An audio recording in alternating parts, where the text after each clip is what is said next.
Dr. Laura Smith is a presidential historian at the University of Oxford, joins me now.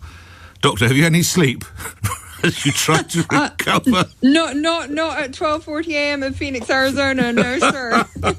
Well, I want to hear what you take from an extraordinary day. I'm just going to be very quiet and listen to you. You're the boss here. What do you want to tell us?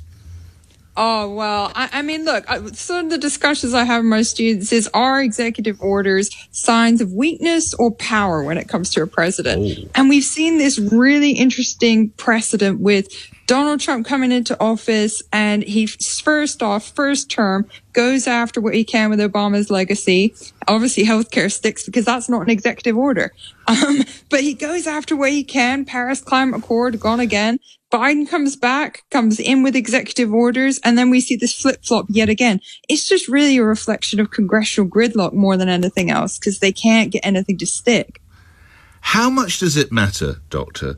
You know, and I know, they're not going to rename the Gulf of Mexico. I can't imagine he's going to invade Panama, but it doesn't seem to matter. Have other historians got away with these sort of claims and boasts and never actually delivering? I mean, presidents have different approaches to things when it comes to rhetoric and delivering. But certainly President Trump has a unique way. And I think the whole point of, maybe I'm misreading it, who knows, we'll see soon. But the whole point of the sort of Gulf of Mexico, Gulf of America debate, or debacle, if you want to call it that, is that he's also come out and said that he's going to impose tariffs on Mexico and Canada February 1st. So I think he may be sort of upping the ante, maybe, sort of shoving his thumb in Mexico's nose a little bit as well. So it could be two birds, one stone. Yeah.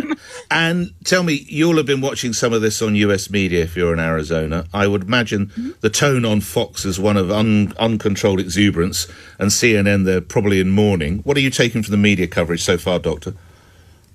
You know what? It's interesting.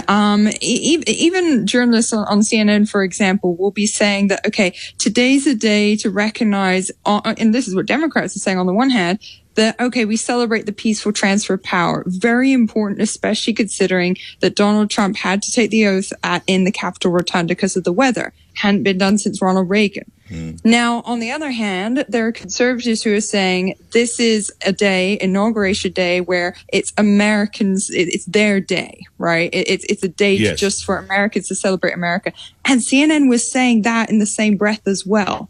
So we do see this sort of trickling down of this sort of greater acceptance of exclusivity, if I want to call it that, which of course also translated to who was invited and who was squeezed into the Capitol Rotunda. Try and get some sleep. I can't only imagine what's bouncing around your head as a presidential historian at the University of Oxford. Dr. Laura Smith, thank you for that.